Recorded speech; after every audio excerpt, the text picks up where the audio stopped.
So the headline should be Boris Johnson plunges England back into another phase of contradictions. Instead, it's giving him the benefit of falsifying his image to one of being competent.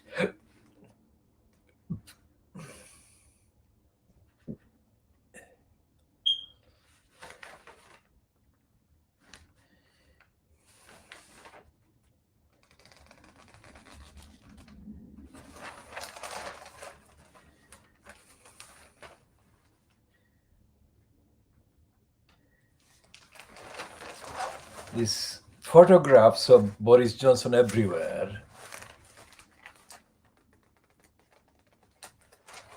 constitute an outrageous insult to the people. He doesn't deserve to have photographs of him dominating the pages.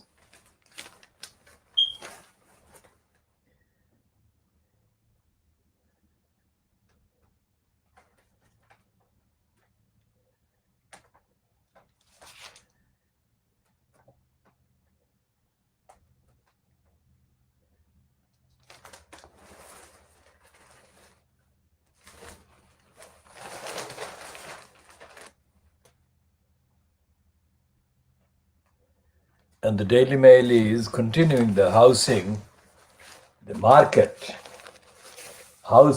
market propaganda.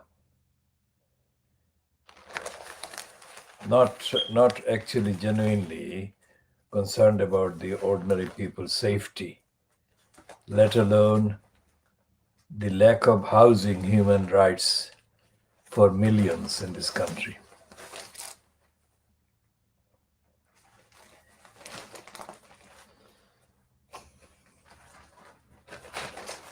And the lying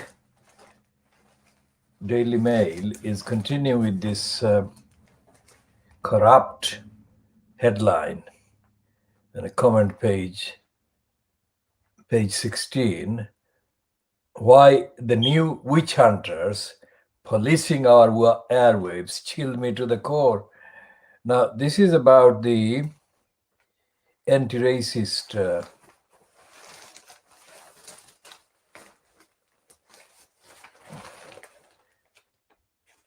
comments about racist broadcasting and also about the LGBT lobby.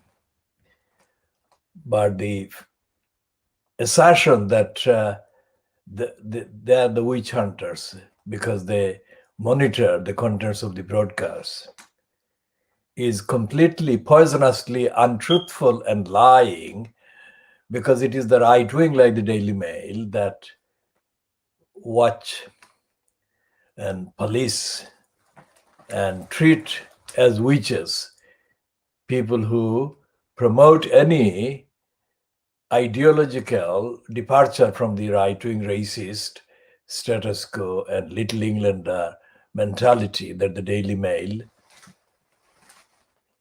promotes.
The Daily Mail has got a thing called Ephraim Hardcastle, which is supposed to be a kind of society gossip column which is completely creepy and obsolete in every sense of the term.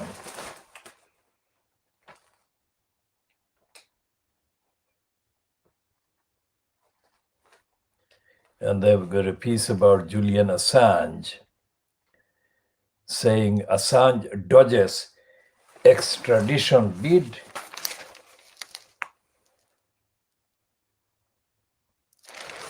Now, Assange is being accused of having lied in dodging the extradition because they're saying that he wasn't too sick to father children.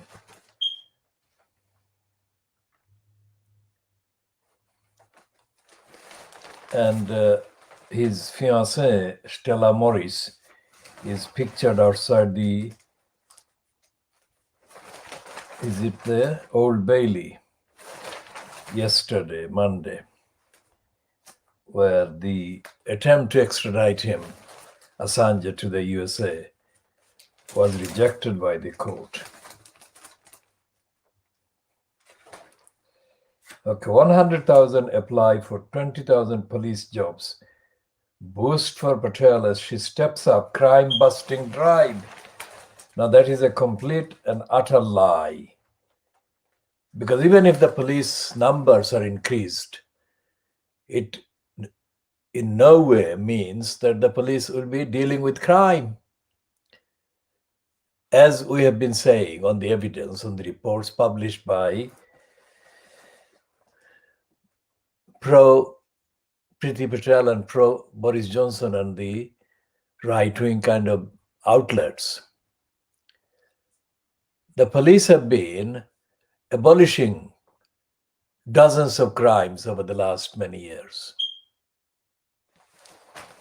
So this piece about 100,000 applying for 20,000 police jobs and being equated to Priti Patel, the Home Secretary, reducing crime is completely false and untrue and untruthful and is intentionally false.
And there is a big piece about a group of women talking about getting rid of type 2 diabetes by walking.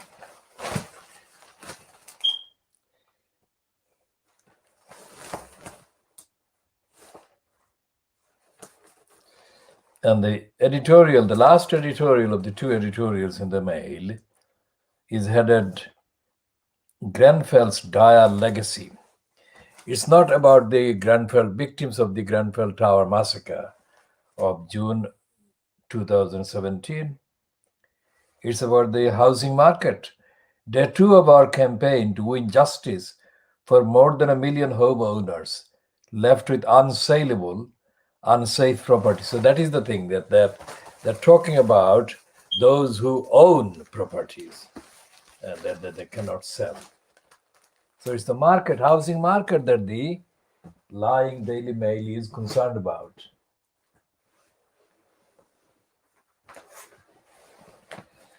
And the Boris graph is heading this one again. It's too big a picture of Boris Johnson.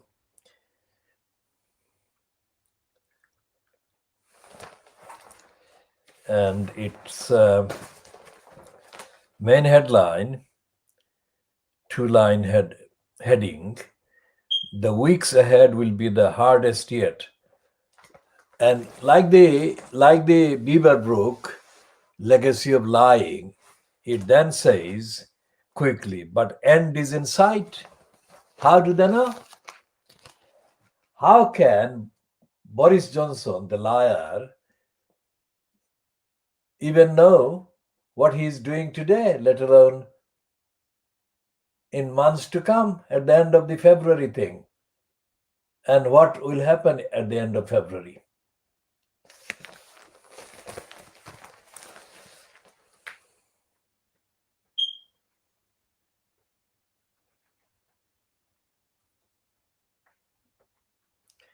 And they've got a second piece on the front page of the Boris graph. MP could face jail as she's charged over COVID journey. Now, they never charged Boris Johnson's so-called advisor. So how is it that the MP is going to face jail? And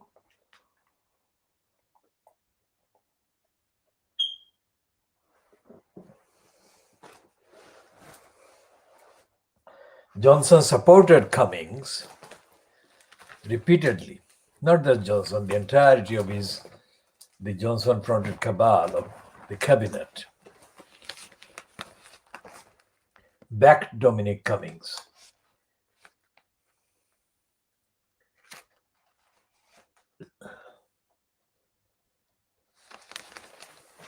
Now this headline, this piece about the beacon of hope lit in Oxford as first man to have the vaccine, puts bubbly on ice. So what they're meaning there is that the vaccine could have killed him. The fact that the vaccine is supposed to be preventing illness is being put upside down by celebrating the fact that this man is putting alcohol on the ice and he's drinking. I mean, he's that unaffected. That is to say, he's not caught a disease because of the vaccination. Think about that. And they've hardly got enough space, even on the broadsheet size paper, to run a bigger than life-size picture of Boris Johnson on the inside page, quite apart from the fact that they've got a picture of him on the front page, a big picture of him on the front page. And I've got this 2-page spread on the broadsheet Boris graph.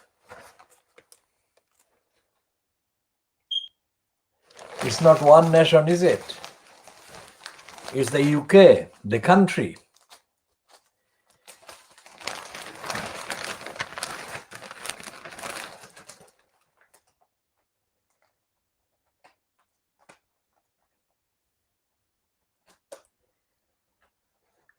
And I got a picture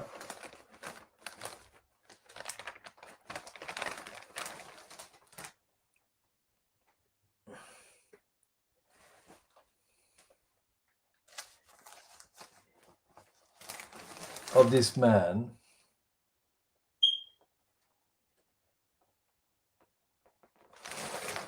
receiving a vaccine from a nurse at the University, Oxford University AstraZeneca vaccine. And they say that there is a piece on page 6 of the Boris Graph that says that COVID deniers enter hospital to photograph empty ward corridors. That is something that is going to remain a constant factor. The claim that the hospitals are overwhelmed and the facilities are under severe pressure on the one hand, and the other hand is the claim that the whole propaganda about the rise in numbers of patients being admitted to hospital, needing hospitalization, and the spread of the vaccine, of the epidemic or the virus, these are being called fake news and alarmist kind of propaganda. COVID conspiracy theories were removed from a hospital after taking photographs of empty corridors to claim that the virus was a hoax. And they're saying that security staff were forced to escort COVID deniers out of Colchester Hospital, where the intensive care unit was at full capacity, after what was described as shocking and awful behavior. Nick Hume, Chief Executive of East Suffolk and North Essex NHS Foundation Trust, said the intensive care units of both Ipswich Hospital and Colchester Hospital were at capacity. He said he was shocked that the COVID-19 deniers had entered the Colchester Hospital at the weekend and said it beggars belief that some people were calling the pandemic a hoax. He said elective and outpatient appointments had been reduced for safety reasons to help reduce footfall at the hospital. We had said that the situation at Colchester Hospital at the weekend when we had that situation at Colchester at the weekend when we had people literally coming on site and taking photographs of empty corridors and then posting it on social media saying this is all a hoax. Mr. Hume told BBC Radio Suffolk. When you see that sort of behavior from the public, it just beggars belief. He added, of course, there are empty corridors at the weekend in outpatients because that's the right thing to do. But when you have got that sort of social media pressure and those people denying the reality of COVID, it really concerns me. 200 to 300 estimated number of anti-lockdown protesters who gathered in Hyde Park, London, resulting in at least 11 arrests.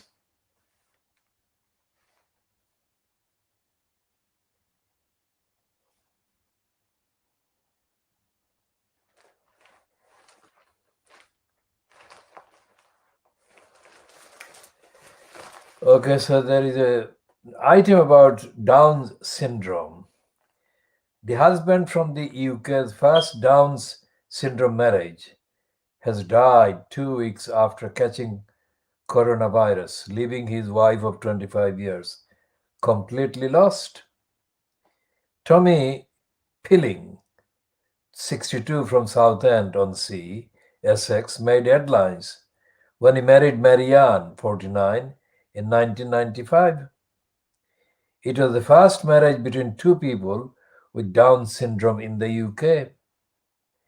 He died on January 1st, having been in hospital with a chest infection since early December. It is thought Mr. Piling, who had previously shielded for 10 months, contracted the virus there.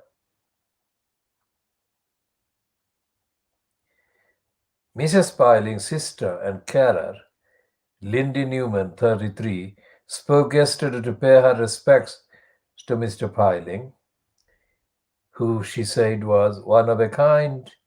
She said, "We are all in complete and utter shock. Tommy will stay in my heart forever." Marianne and Tommy had never been apart for more than a few hours during all those years. She doesn't remember a life before Tommy. The day she met him, she had the biggest smile on her face, and she couldn't stop talking about him. She's absolutely devastated and in a shock. One minute she is hysterical, and the next she is fine. Then she cries again. It is so hard for all of us. That is a human story that is worth talking about. And we've got this item is about police being off because of the pressure.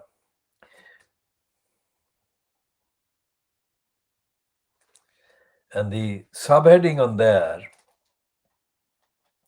says that frontline police must be given priority for vaccines or we risk collapse of law and order, says Chief.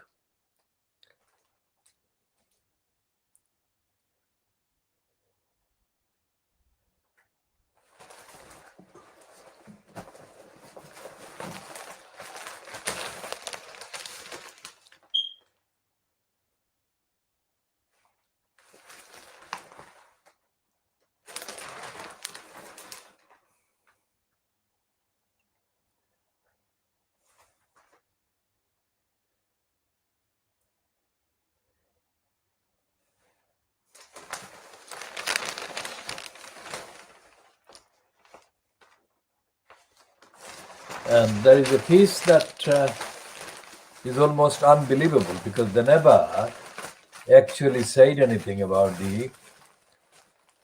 this woman Sonia Khan, who was fired by Dominic Cummings and fired with an aggravated racist kind of escorting of her out of the number 10 Downing Street. So the unnamed Daily Telegraph reporter is saying a former Treasury aide sacked by Dominic Cummings has claimed she was never given a reason for her dismissal. Of course, racists don't have to give a reason. That is the whole point. Sonia Khan, who was fired as a special advisor to Sajid Javid, then the Chancellor, was marched out of Downing Street by armed police in August 2019 over the alleged leaking of Brexit secrets.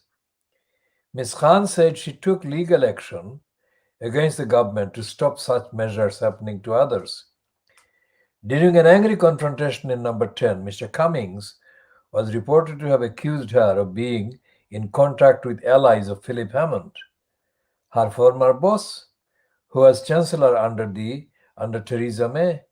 She claims she denied these accusations.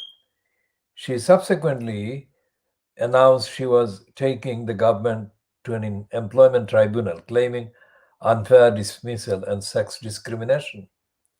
But she didn't allege racist abuse and bullying and harassment, which she should have done. The fact that she didn't do that illustrates the corruption inherent in the judicial corrupt bureaucracy, because if she had included racism and racist harassment, then she would not have succeeded. She would not have got the compensation she did got. The government agreed to settle the case at the end of the last year. In a BBC Radio 4 interview, Ms. Khan said she was never told what she had allegedly done wrong. I was called in for a meeting that I wasn't expecting. And then I think much of that has been reported in the media, rightly or wrongly. So I don't want to get sort of too into that.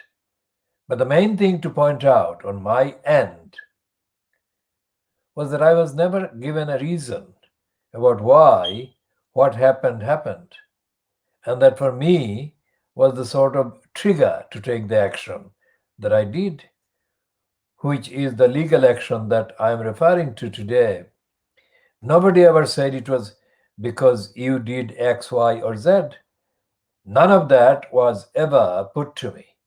I remember feeling strongly that if I am not given a reason, and if this can happen again, it sets a really bad standard and precedent, especially for a lot of the advisors coming into that government who were really young at the time, like early 20s. So I felt like I had a real responsibility to them. That's Sarah Khan, who is a Pakistani origin and who was racistly treated out of number 10 Downing Street by Dominic Cummings, which is completely predictable. And Boris Johnson, the racist and anti-Muslim hate preacher, never condemned that behavior. And here is another story about racism in the Boris graph.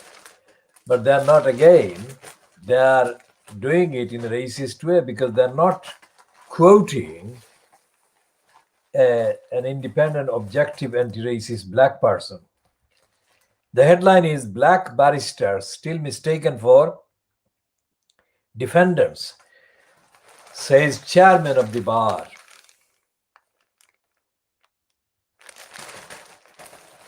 That is the new Chairman of the Bar Council has said it is not that unusual for black barristers to be mistaken for defendants, as he urged for diversity in the legal industry to be addressed sooner rather than later. Derek Sweeting, the new chairman, said the numbers of barristers from different backgrounds must increase and more action was needed on inclusion. Work is needed to ensure people feel comfortable working in the profession and committed to staying, he suggested. Mr. Sweeting, who was called to the bar in 1983, said he had seen changes during his career, including an increase in the number of female barristers. But he added, in terms of race, we are still, on any view, some way behind. He said, in the absolute terms, the figures show that the bar was not lagging too far behind, citing figures from a report published last year, which he said showed 3.2% of the bar were from Black British ethnic group, compared to around 3.7% of the working age population.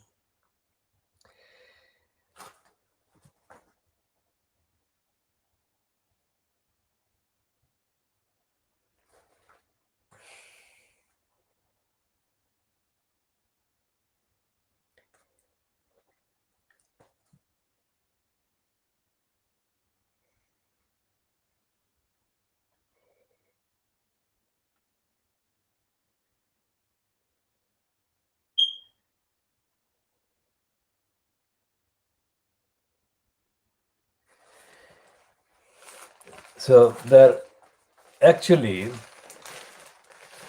focusing on Alexandra Wilson, a black woman barrister, who reportedly was mistaken for a defendant 3 times in a single day. Now, we have discussed this before. in the context of the role of the court system and the corrupt legal bureaucracy in this country, the so-called barristers and solicitors, we call them licensed law traders. And the test that we set and the test that we insist must be adhered to is the test of what these licensed law traders themselves, regardless of ethnicity and ethnic background and race and racial background, what do they do in terms of upholding the rights of Black, that is African and Asian litigants? What do they do? Do these licensed law traders of African and Asian kind of backgrounds recognize the racist, mainly fundamentally racist nature of the corrupt judicial bureaucracy? If they do, what do they do? What have they done? This Alexandra Wilson's case is not about litigants. In fact, it is demeaning to the litigants, assuming that any defendant is guilty and assuming a Black defendant is guilty automatically.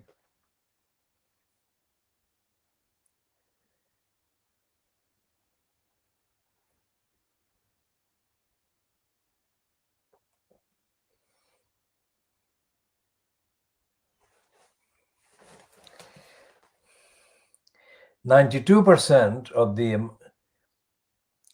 trades on London Stock Exchange Group Turquoise that were in Europe by 3 p.m. yesterday. So the Brexit taking back control is going all the way to the EU. The amount of trades on London Stock Exchange Group Turquoise that were in Europe by 3 p.m. yesterday, the amount was 92%. And thousands of firms, it says that 6 billion euro of city trading jumps ship to the EU. That's interesting. And this is Boris Graf, the broadsheet, part of the Fleet Street liars, Brexiteering liars, that were madly promoting Brexit. So let's see what they're admitting now, 4 days into the new post-Brexit Britain. Almost 6 billion, that is 5.4 billion pounds of European Union share trading shifted from London to the continent yesterday.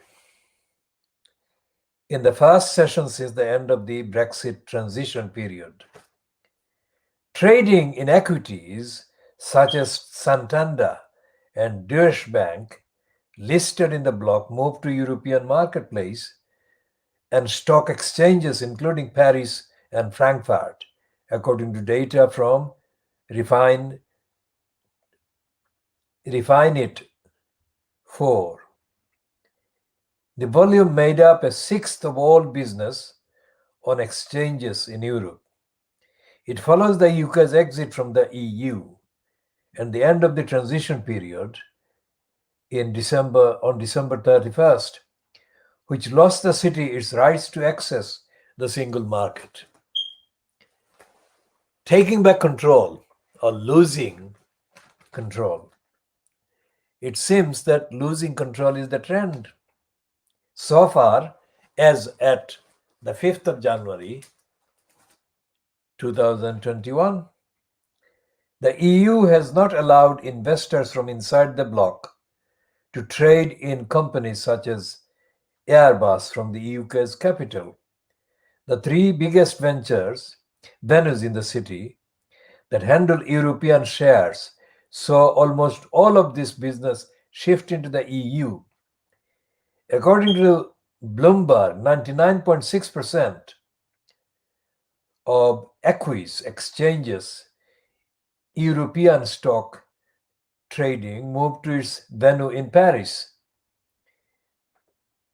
CBOE Europe had 90% shift to its Amsterdam venue, representing over 3.3 billion euros worth of deals and 92% of trades on London Stock Exchange Group's Turquoise were in Europe by 3 p.m. yesterday, that is Monday, the 4th of January 2021. The three firms set up their new EU ventures late last year, but were little used before the transition period ended. The city has historically been central to cross-border share trading, with around a third of all EU shares traded across the continent passing through the city. Now that has stopped.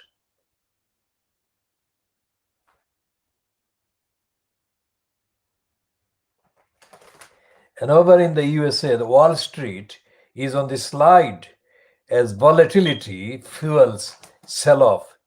Tighter restrictions to contain the virus represent another blow to the UK's economic recovery. That is in the Boris graph. Taking back control? Most certainly not. Not so far.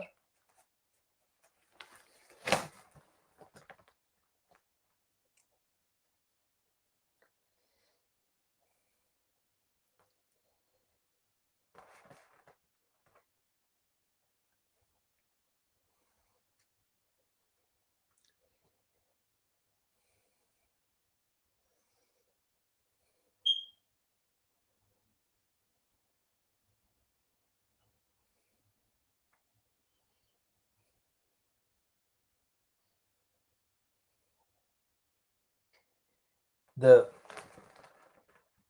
kimono-clad young women offering prayers for prosperity for their companies and the economy during the start of the new year at the Kanda Myojin Shrine in Tokyo, an annual business practice. Yoshihide Suga, Japan's prime minister, said the government may declare a state of emergency for Tokyo and surrounding districts due to a COVID surge. So Japan is feeling the pressure.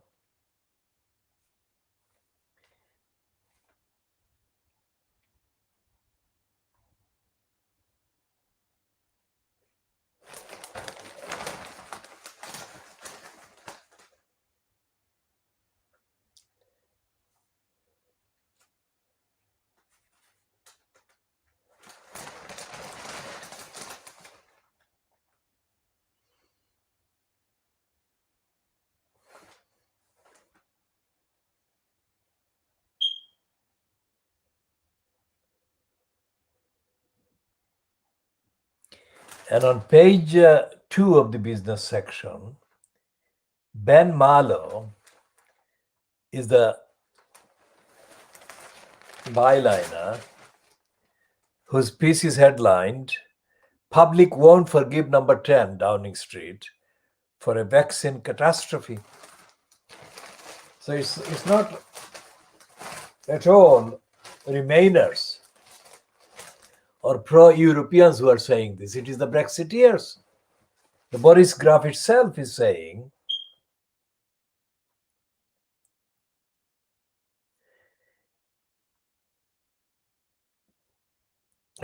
that in the most important moment since the pandemic erupted,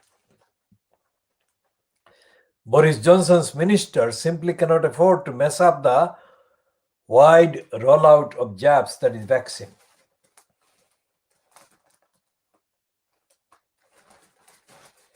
And there is another piece in the Boris graph. This one is by Russell Lynch. Young people struggling with unemployment and school closures require urgent practical support. And it is a piece that is obviously based on the evidence that they are not getting the support.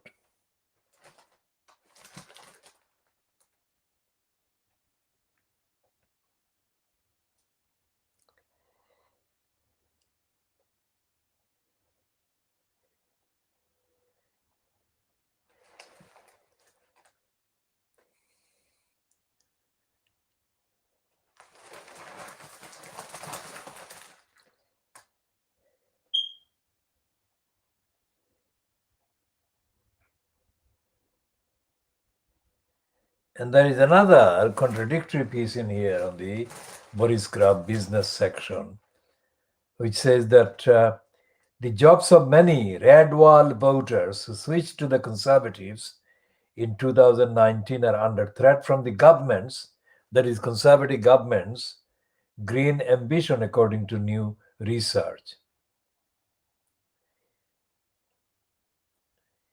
It says the latest study by influential Leveling Up think tank Onward underlines the political tightrope faced by Boris Johnson ahead of the UK's hosting of the COP26 UN Climate Summit in Glasgow in November. Its findings show 43% of workers in the so-called red wall are in the higher polluting sectors such as manufacturing or transport compared to 37% across the UK overall. So there is no way that the lying Brexiteering cabal can claim to be fit for purpose. Now that's the start that we have talked about in our tweets. The Star is actually promoting the image of Johnson as close as it could come in the context of the behavior of Fleet Street papers. He is a complete and utter kind of dummy and unfit for office.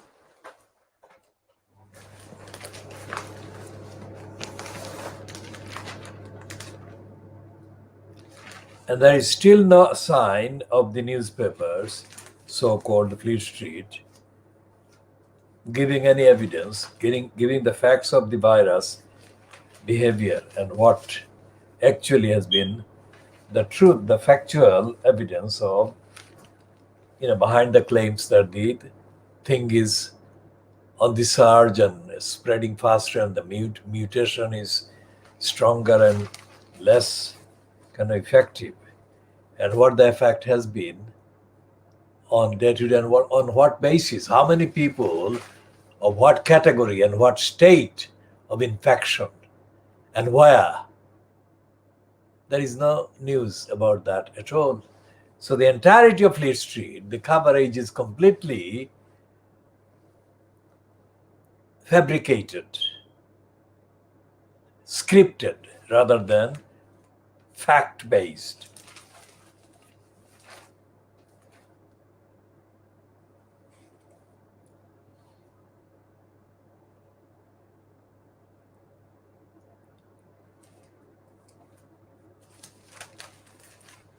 And there is an item on the Star about a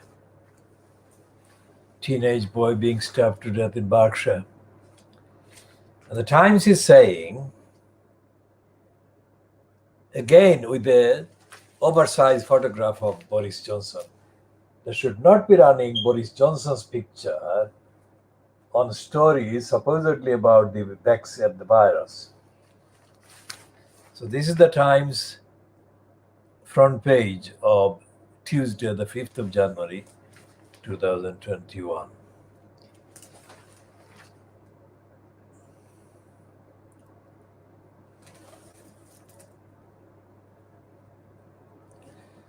And there is an item about travelers coming from other countries must show negative COVID test to enter this country, which has been the policy of other countries applying to visitors to their countries from Britain. The number last count was about 50 countries in the world that had imposed restrictions and banned people from the UK entering their country.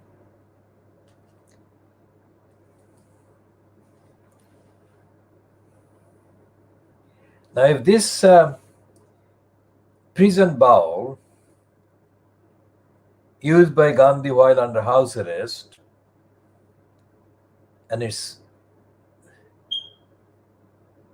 value estimated at auction at £60,000. Now, if this is used, this item is used to extrapolate the costs of the possessions and the resources that have been stolen from the kitten's house, and subsequently as a result of that, then it could be not 3 or 4 or 5 billion. It could run to tens of billions of pounds worth. And we shall be giving further elaboration on that in due course, if not in the later parts of this part or later minutes of this part. And the Times is running the headline on the same story about the north of England being neglected by the south. But the climate target that has been reported in the Boris graph. This one is saying climate targets threaten twice as many jobs in the north and Midlands.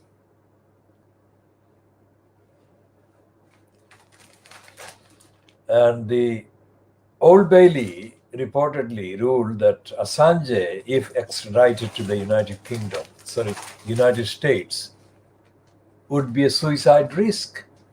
So the application to extradite him has been rejected by the Old Bailey.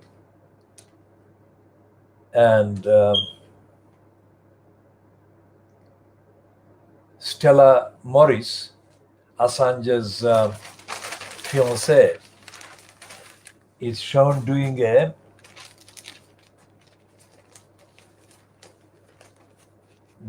that outside the Old Bailey yesterday after the ruling by the Old Bailey judge. The Old Bailey is the court that is actually officially known as the Central Criminal Court, which is situated very near the St. Paul's Cathedral in central London.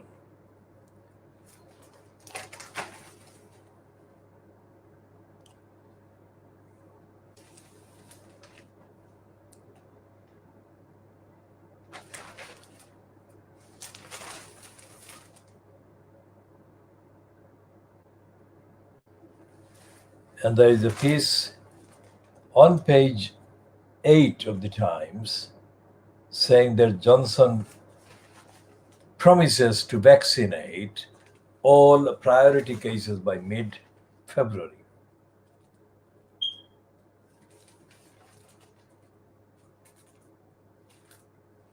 And on pages 10 and 11, it's a double-page spread with the heading, Parts of the National Health Service facing collapse in 3 weeks, say medical chiefs.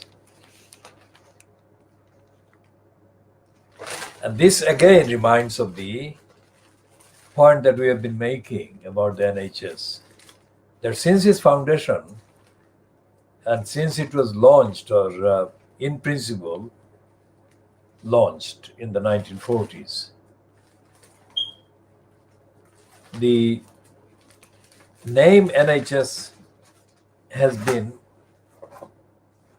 kept active, but the National Health Service has not been provided. The NHS that has been established has been only a skeletal one compared to the needs of an NHS facility fully equipped to meet the needs of the people ordinarily. This is a pandemic which is exacerbating the attention on the inadequacies and the shortages and the lack of capacities including the lack of numbers of nurses and doctors. But this exacerbation could be applied across the board over the last 70 years. Because always, every day, during the last 70 years or more of the existence of the NHS, there has been more demand than care in the NHS, more demand for service, for treatment, for care by and through the NHS than has been provided. And there have always been shortages of nurses and other care staff in the NHS. Then have been the needs. And there have always been complaints. At every level of the NHS, there have been complaints.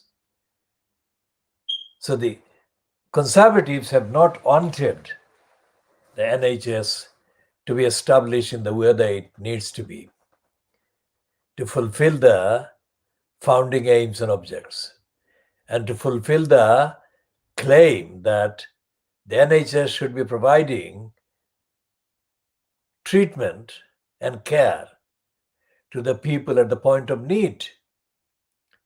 That is something that the Conservatives have always opposed, and that is something they have undermined. And the Labour Party has said that it doesn't follow the Conservative, but it has actually followed the Conservatives. The result is that there is no NHS that can correctly, on the facts, be called the National Health Service. It's a National Health Service always underfunded, understaffed, under-resourced, and undermanaged, and not held to account from the standpoint of the people who have been victims of denial and victims of mistreatment in and through the NHS. It's a phenomenal issue, and an issue that we have been actually explaining and diagnosing quite clearly in the last few months.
So there is a piece on the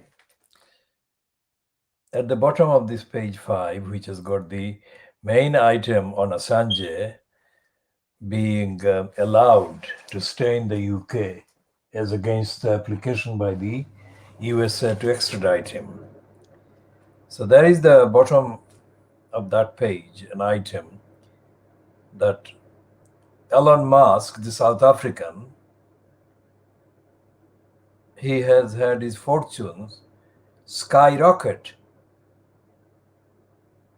and his fortune is being reported in context in comparison with Jeff Bezos and the other billionaires. Now that piece about the billionaires is completely irresponsible because it doesn't give the context. It doesn't refer to the state of poverty, hunger, destitution, and debt that billions of people are burdened with. And it doesn't explain how these criminals could be making gains of billions without affecting, that is, violating and denying and robbing and looting the rights of the majority.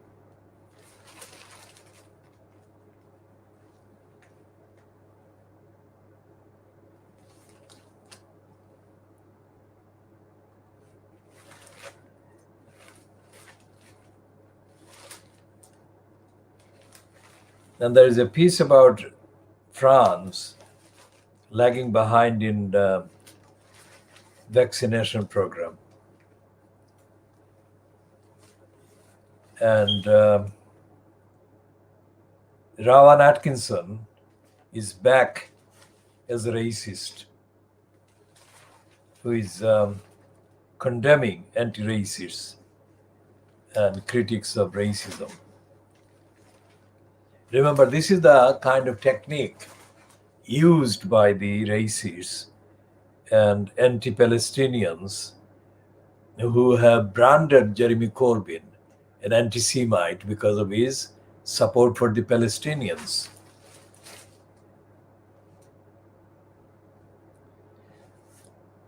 As we have said before on the facts, Corbyn's own lack of intellectual standard has helped the racists brand him as an anti-Semite.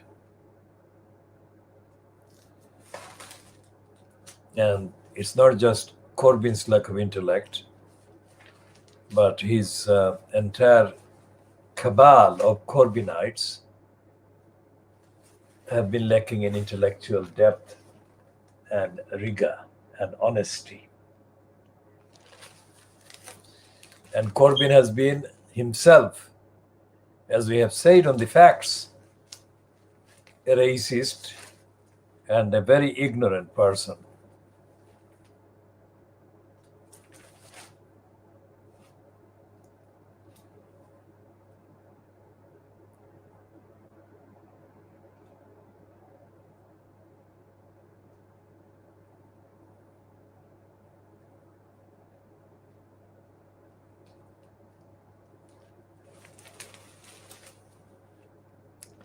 There is a piece in the Times and as an editorial that the rejection by the court, by the Old Bailey yesterday, of the application to extradite Julian Assange to the USA is at odds with the others who are being treated differently.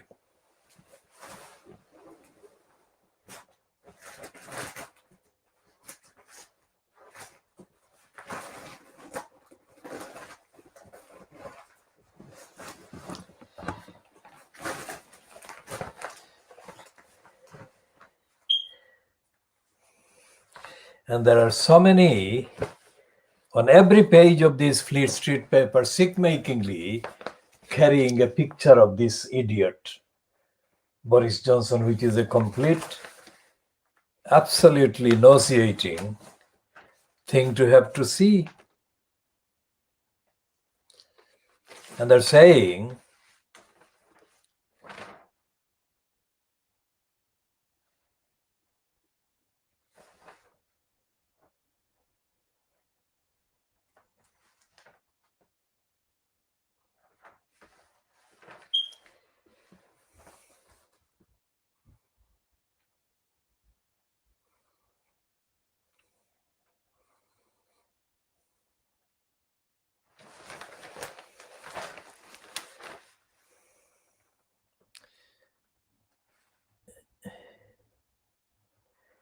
and there is this sick making picture of Johnson again.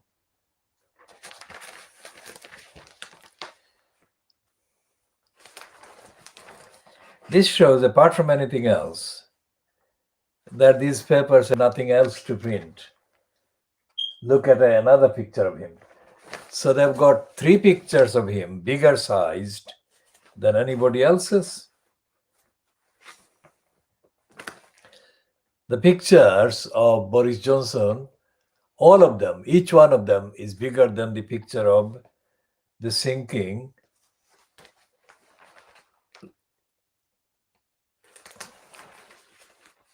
lame duck inhabitant in the White House, Donald Trump, who is getting desperate by the minute.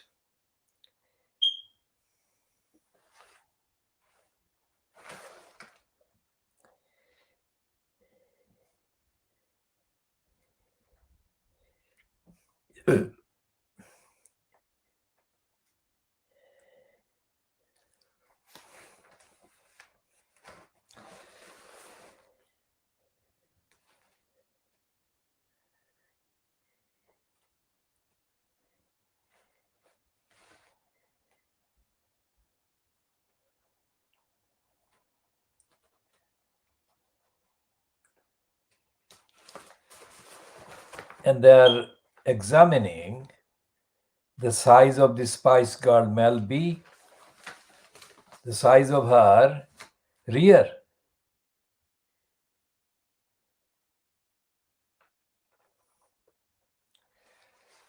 I mean, the Murdoch scum is completely, absolutely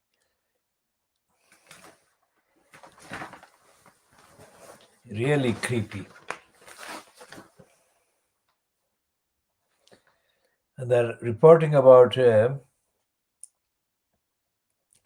girl and 4 boys aged 13 to 14 have been arrested on suspicion of the Snapchat murder of another teenager in a park in Berkshire. They're talking about the police are looking at the possibility Oliver Stevens, aged 13, was lured to his death by his killers using the messaging application.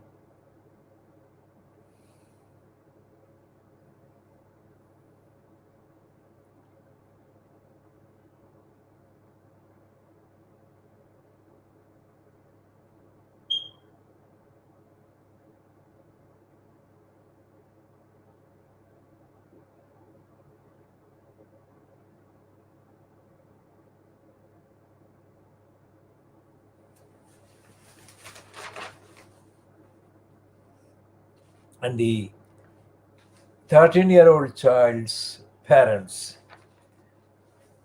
correctly too upset to talk. His older sister, heartbroken herself, has posted some words of emotional solidarity with him and committing herself that they will get justice for him. Now, how did the children themselves think of murdering this boy? What is going on? When they say that they want children back at school, do they mean educating children about the value of life and worth of life and the respect for other people and their lives? Our campaign has long been about, well, our campaign, not just Khoodeelaar campaign, but the movement defending the community in the East End of London, from the East End of London. Our movement has included and does include one of the things that we have set up includes the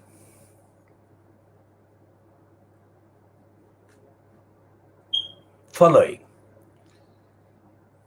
It's one of the outfits that our movement set up is called African and Asian Governors and Managers in Education in the UK. Now, the acronym we created is AGAMI UK. Now, Agami is a Sanskrit-based word that means future or in the future. So the education in the future, the future. And one of the aims and purposes of Agami UK is entirely based on the moral purpose of education.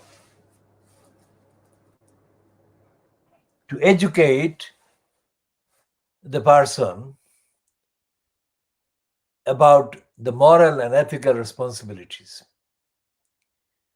And that obviously is about the person's responsibility in relation to other people in society, in the environment, in the vicinity, in the community. Now, in the UK, and the so-called kind of comprehensive schools or non-private schools, that is the publicly funded schools that are in the majority, there is no moral perspective in the schools. And it's not education, it's about schooling. Make a distinction between schooling and education. What they do essentially is to take children through a mechanical, that is mechanized, that is non-human, non-kind of sympathetic and non-empathetic program or series of programs to get them through steps and stages that are mechanically recorded as having achievement, like the grades and so on. But there is no assessment of character. There is no assessment of character. And there is no education about character. And this is what put us at odds with the petty-minded, stupid, ill-educated and miseducated education professionals. Most of them are criminals in criminal denial of the fundamental purpose and need for education, morality-based, ethics-based education.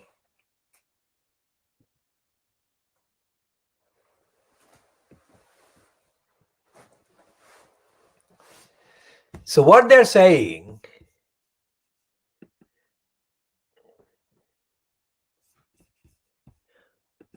in the current debate, so-called, about the lockdown And Johnson's stupid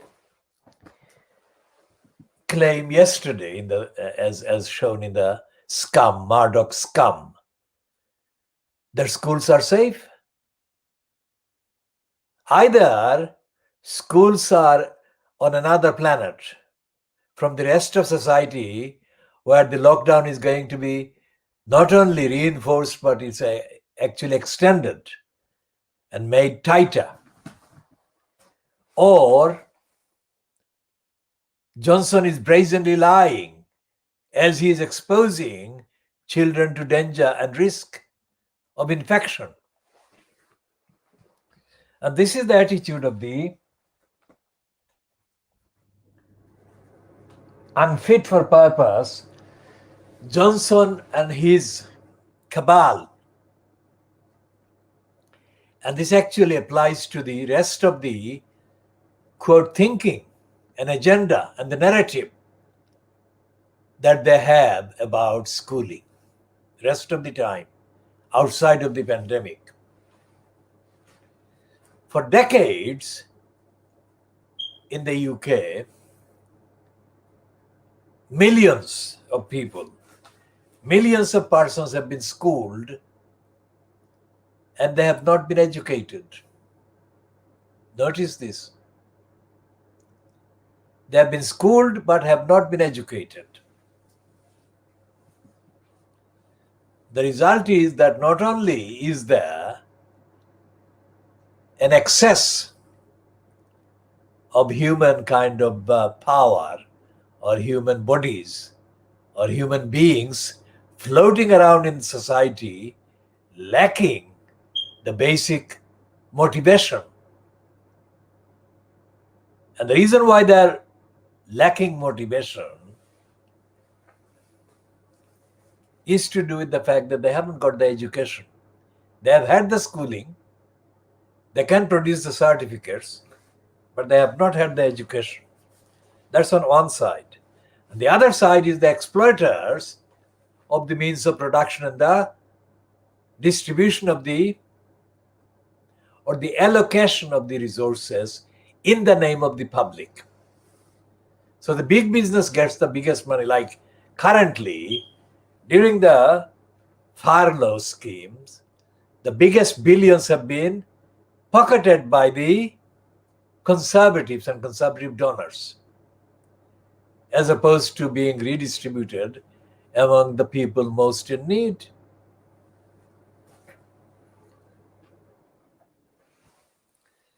And what is happening is that this is recycled, this is repeating and perpetuating during this pandemic. As we said earlier about the NHS and the exacerbation of the crisis in terms of the lack of capacity to meet the needs of the care that is increasing and expanding and becoming urgent due to the pandemic. So when they say that the schools need to remain open, what are they saying is the purpose for keeping the schools open? Is it to educate the children, or is it to do something else, physical and kind of indirect? What is it? What is the purpose of schools being kept open? They're not saying that. There is no actual educated, if you like, explanation or clarification or justification for wanting to keep the schools open while demanding to shut down the rest of society. So that is one of the biggest areas of proof of the depth and stupidity of Boris Johnson himself and his cabal. And when we say diagnosing Fleet Street, none of what we're saying is to be found anywhere in the papers. What you can find is lots and lots and lots of photographs of this dummy. Why are they putting the so many pictures of Boris Johnson on the papers. What does it do?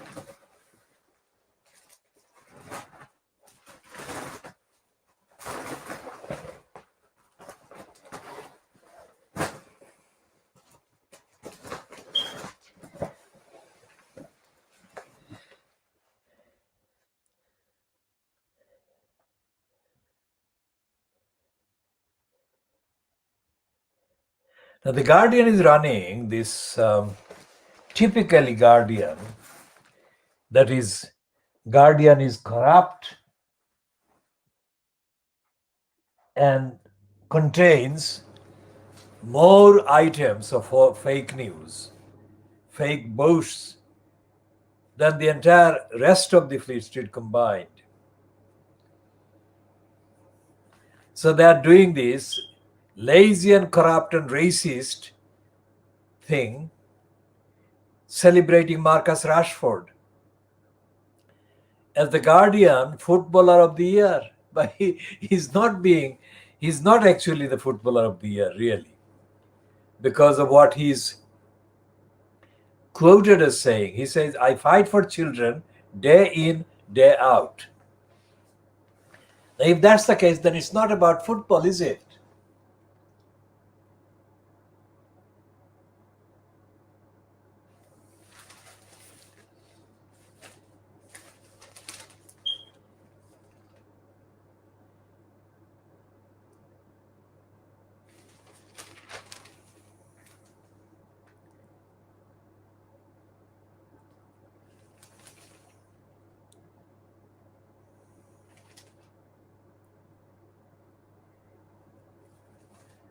So the term that we used earlier about the NHS exacerbating, this is what the Guardian is saying, and we are seeing this one for the first time at this minute, which is just after 10 o'clock GMT on Tuesday, the 5th of January 2021.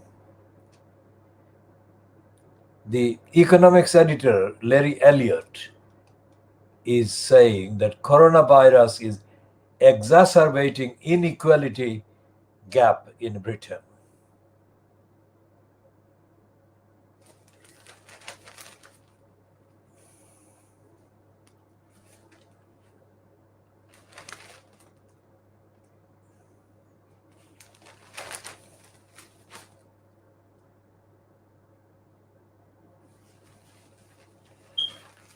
And they're doing this plug for Johnson on page 4 of The Guardian, saying that he imposes new restrictions and says the worst is yet to come.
So the only difference in Fleet Street is to be found in this piece by John Crace, who is almost accurate about Boris Johnson.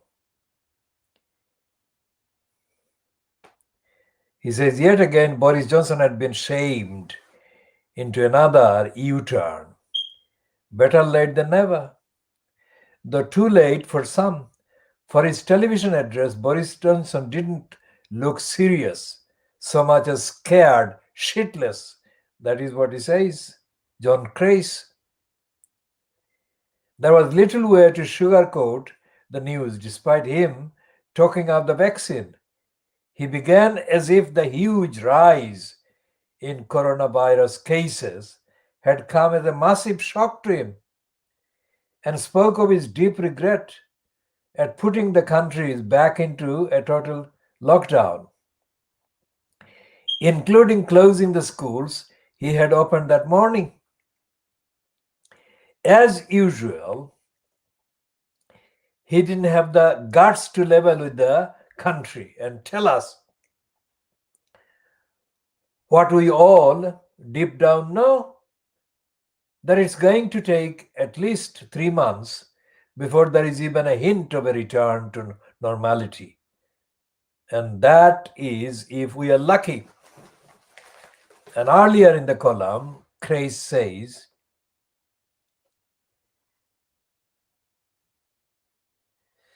during the biggest national health crisis in 100 years, it's just our bad luck. Well, I'm adding the word bad, but it's just our luck to have Johnson in charge. I mean, that is not a correct sentence, John Crace. Johnson is not in charge. A man pathologically unable to make the right calls at the right time. So that shows that he's not in charge. The Prime Minister is a narcissistic charlatan. So he stubbornly ignores the evidence until he becomes overwhelmed by it and public opinion has turned against him. He isn't just a liability as a leader. His indecision has cost lives. Johnson's hubris will only cost him his job. The day started off much like any other day for Boris Johnson. A quick feel-good photo opportunity jaunt to watch someone get the Oxford AstraZeneca vaccine on its first day of national rollout, and a short clip to camera. Schools should be definitely remain open, he insisted. Most school kids got only a mild dose of COVID, and the teachers should stop moaning. Despite the increased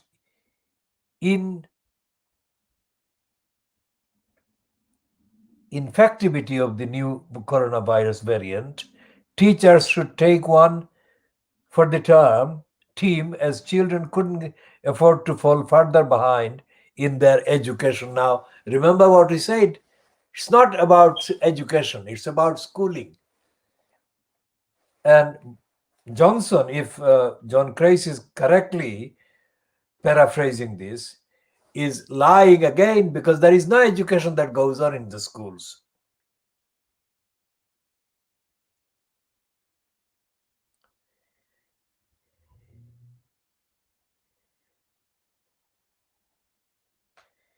It didn't seem to have occurred to Johnson that children also have parents and grandparents with whom they live. I mean, this piece by John Crace is the sketch on page 5 of The Guardian today. And he says in the headline, just like clockwork, ministers do what most people would have done several weeks earlier. And the Prime Minister is pathologically unable to make the right calls at the right time. A narcissistic charlatan. His indecision cost lives.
There's a piece in The Guardian on page 11 which says the exam board removes only black composer from A-level course.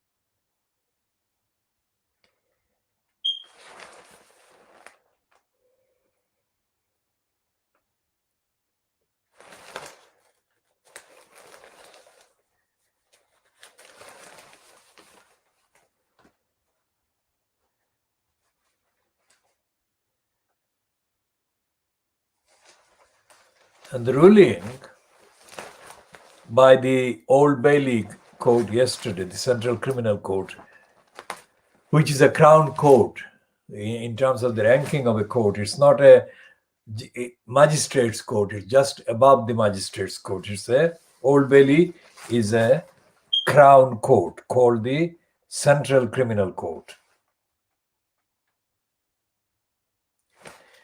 And there is a commentary by Dan Sabag in The Guardian saying that the ruling by the Old Bailey rejecting the application to extradite Julian Assange to the USA is a win, but not a win for the free speech. Julian Assange won the first round of his extradition battle against the US, but lawyers and the National Union of Journalists have warned his victory has little to do with the protection of journalism and free speech.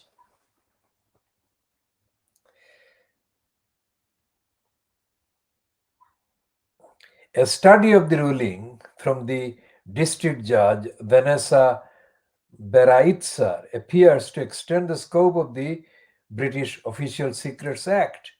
As part of the extradition case, Beraitzer had to be satisfied that the Assange would have committed an offense if the acts complained about by the US had taken place in the UK.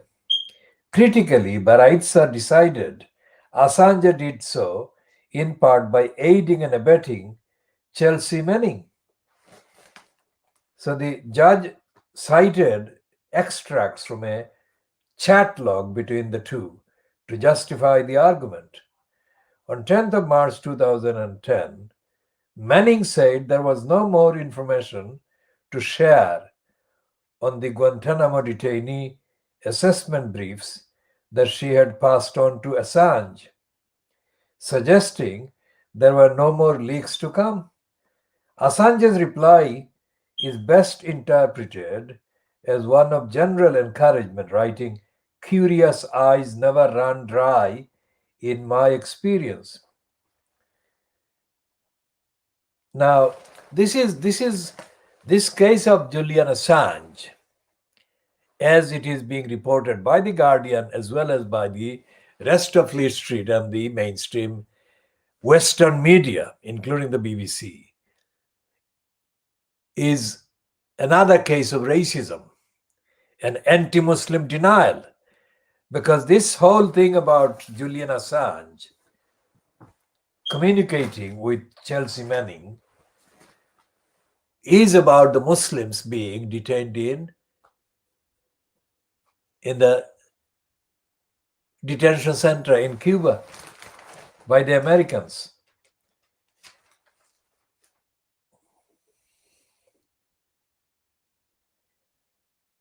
And there is no mention in the whole of the campaign, so-called, in support of Julian Assange against the American extradition application. There is no mention of the Muslims being persecuted and tortured and deprived of human rights, not only at the Guantanamo Bay, but by the Americans everywhere. They have been waging torturous detention of so-called Muslim suspects.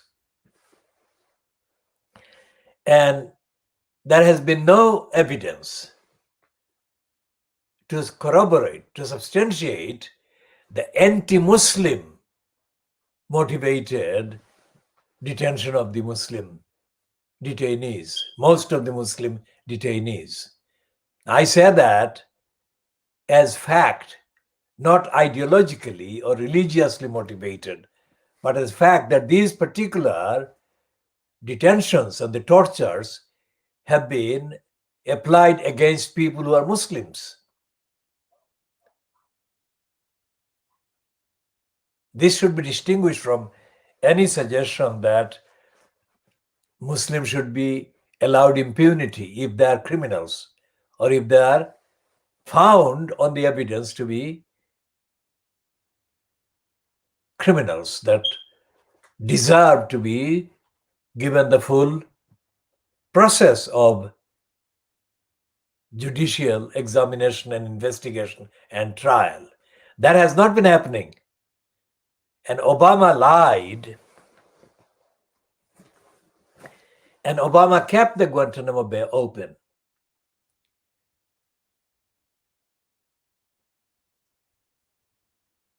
So there is no substance in the claim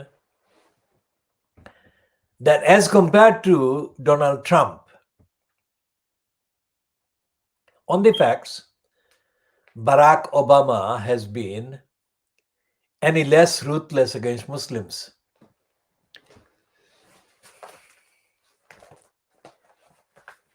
That is the anti-Muslim agenda that Barack Obama followed and pursued and is still supportive of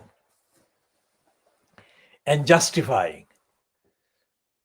So instead of allowing Barack Obama to bask in the disgrace of his own pro-racist mental slavery and anti-Muslim stoogery, Obama should be equally condemned as the anti-Muslim Donald Trump. On the record of his behavior, Obama's behavior, not because he is not Donald Trump, but on the record. Now here is the Financial Times telling the truth for the first time on the front page, second front page kind of story. The headline tells the story, let's say. London suffers immediate Brexit blow as €6 billion of share trades shift to the EU. We have said that from the other paper in referring to the other paper, the Boris Graph. The Boris Graph did the items about the shift of the money and the trade going to the EU from the city of London, the market. So the Financial Times is covering that as well, of course, as it should. London's financial sector started to feel the full effect of Brexit on the first trading day, as we said, the first day of 2021, as nearly €6 billion share dealing shifted away from the city to facilities in European capitals, which is what we said while diagnosing the over-Brexiteering daily Boris Graph.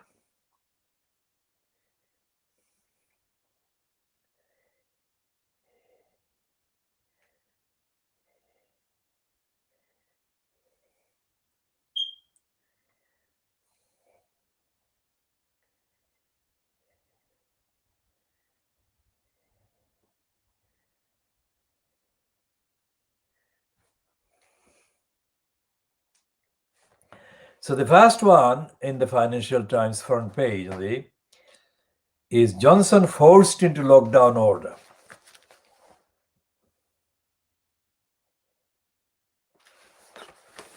So Johnson is forced into another U-turn, with all schools and colleges closed to mid-February. That is what this scum and the Daily Mail and the Daily Express are not saying, but should be saying.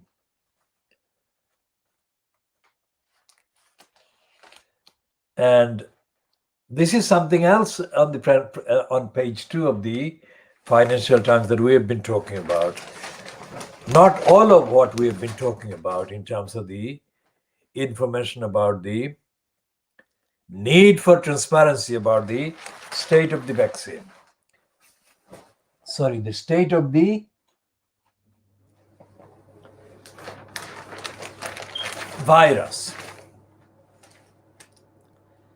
It says on the headline, doctors call for transparency on vaccine rollout. And we have been saying that the Fleet Street newspapers know, as do MPs, as do the government, what is going on the ground, in the actual hospitals, in the treatments, and the treatment of the people infected, and the treatment of the people who have been through various stages of the infection. But they're not sharing this, they're not publishing this in the news. Now, the doctors calling for transparency is only given the kind of space in the Financial Times news because they're doctors, and there must be a large number of doctors which forces the Financial Times to give them space. It says, questions surface about supply of doses and speed of the process. But this is only part of the need for transparency. Most of the actual kind of behavior and the conduct and the content, the impact and the implication and the safety and the risks are being kept out of this call by the doctors for transparency. This is only about supply of doses and the speed of the process.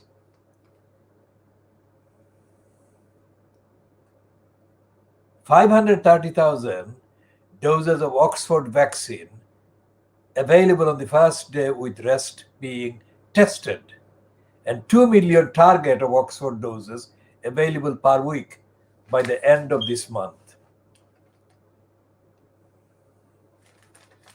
And there is a piece about companies preparing for the impact of the Brexit and doing a reality check. They are preparing to see what the actual implications and impact for their plans and their operations are. With the New Year holiday weekend easing the initial impact from the UK's exit from the EU customs union and single market, many British businesses are still working out what the new post-Brexit trade deal will mean for their operations in the coming weeks. Here, the Financial Times talks to 3 companies at the sharp end of the UK's 689 billion export industry about their Brexit preparations. So, what are they saying?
So they're reporting on three companies, one of which is the Hampstead Tea, owned by a woman from India called Kiran Tawadi.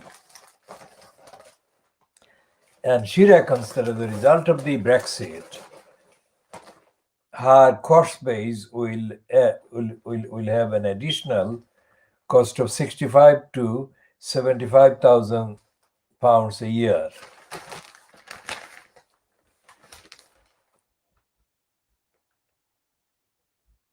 And on page 3 of the Financial Times is Johnson bows to inevitable after surge in COVID-19 cases. And the treatment of the same picture is very different indeed. The picture in the Boris graph of this man getting the jab in Oxford. Brian Pinker, 82, the first patient to receive the Oxford vaccine at a hospital in the city yesterday, that is Oxford. This is seen as a balanced kind of treatment of the piece by the Financial Times, as opposed to the euphoria, false dawn that is painted in the Daily Boris graph with the same event.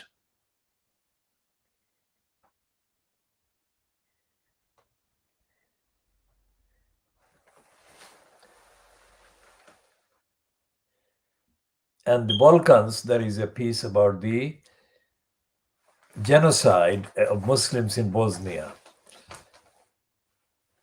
The 1995 Dayton Peace Agreement was supposed to be a catalyst to repair relations in Bosnia and Herzegovina. Instead, it has cemented ethnic divides and made progress impossible, say critics.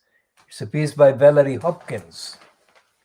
Old tensions still alive in Bosnia, but they don't talk about the genocide in the headline. They talk about tension. That in itself is racist and anti-Muslim denial by the Financial Times.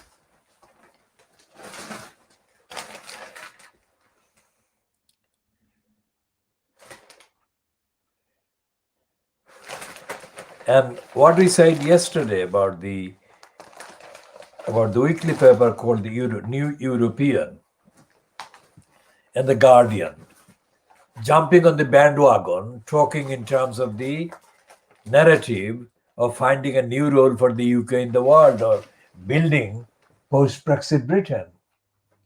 This is what the Financial Times is talking about as well. Nearly 60 years after the American statesman Dean Acheson chided the United Kingdom as a post-imperial power casting around for a role, the nation is searching again for its place in the world. So Dean Acheson had got it right. And the rest of the Financial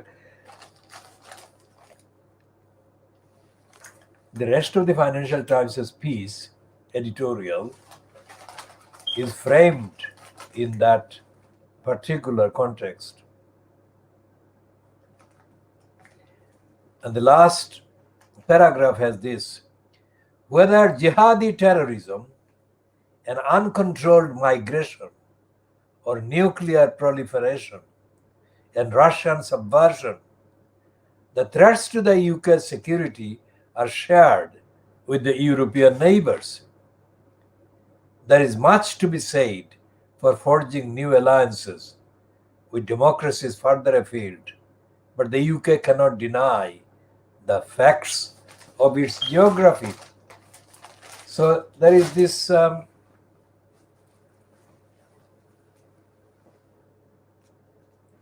reluctant admission that out of the EU, Britain cannot take back control.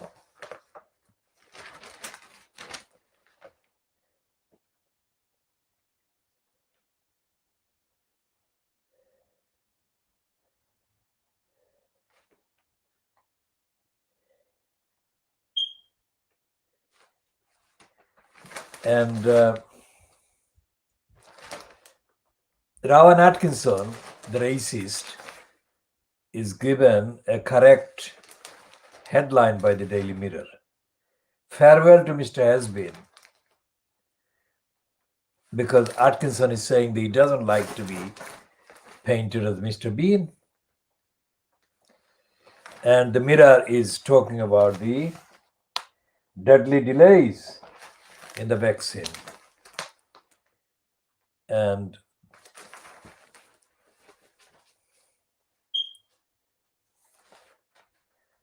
it has got some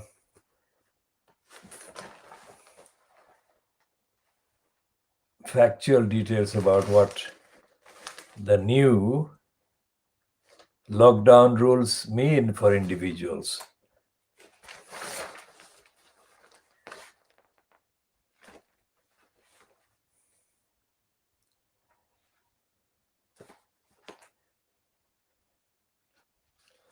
And they've got the same picture of the same man, 82-year-old, in there. But this is not journalism that brings facts to the readers.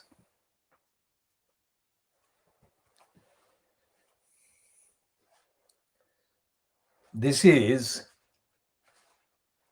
parade of platitudes, not investigation, not journalism.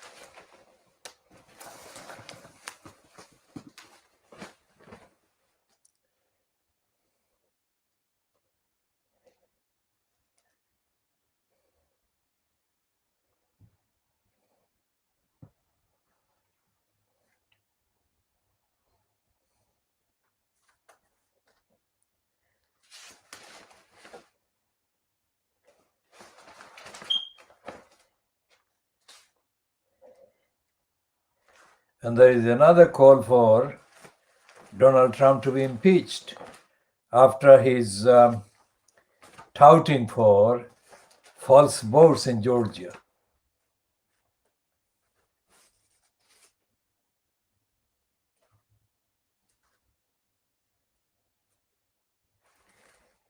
And the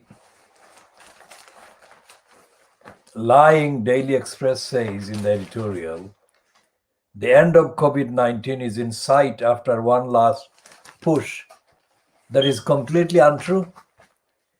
There is no evidence for them to say that because they have no clue as to what is happening with the virus. They have no clue whatsoever as to what is happening in truth about the virus.